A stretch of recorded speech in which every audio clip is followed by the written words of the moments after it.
her geçen gün daha da zor duruma düşen Müslüman Yemen halkı dünyanın en fakir ülkeleri arasında yer aldı. Yemen'de açlık savaşla birlikte korkunç bir şekilde artarken halkın büyük çoğunluğu kuru ekmekten oluşan tek bir öğünle hayata tutunmaya çalışıyor. Yemen'de 3 yılı aşkın süredir devam eden iç savaş nedeniyle fakirlik oranı %80'e ulaşmış durumda. Nüfusun %40'ının gelirinin olmadığı ülkede açlık her geçen gün daha çok yayılıyor.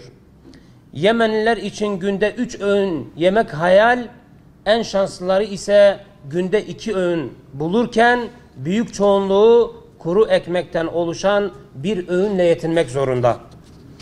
Yemen'de şu ana kadar 50.000'den fazla insan hayatını kaybetti. Bu sayı giderek artıyor. Yüz binlerce insan yerinden, yurdundan ayrılmak zorunda kaldı. Yemen'de salgın hastalık ve açlık baş göstermiştir. Birleşmiş Milletler ve Dünya Sağlık Örgütü'nün açıklamalarına göre dünyanın en büyük kolera vakası yaşanıyor Yemen'de şu an. Olan mazlum insanlara ve günahsız çocuklara oluyor.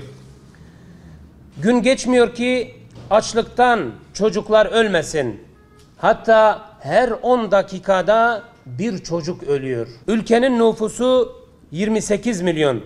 Yaklaşık 22 milyon Yemenli yardıma muhtaç durumda. Kuru ekmek bulamayan halk yaprak yiyerek beslenmeye çalışıyor. Dünya bu yaşananlara karşı sessizliğini koruyor. Hiçbir Müslüman devletin durumu düzeltme çabası olmaması da ayrıca düşündürücüdür. Birkaç yardım kuruluşunun dışında ülkeye insani yardım ulaşmıyor. Her geçen gün hayat bir kez daha çekilmez hal almaktadır.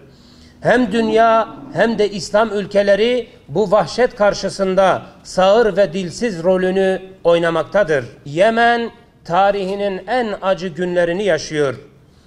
Bizler Batman'da düşünce ve inanç özgürlüğü platformu olarak bu duruma dur demek ve Yemen'deki Müslüman ve mazlum halkın yanında olduğumuzu göstermek için bir yardım kampanyası başlattık.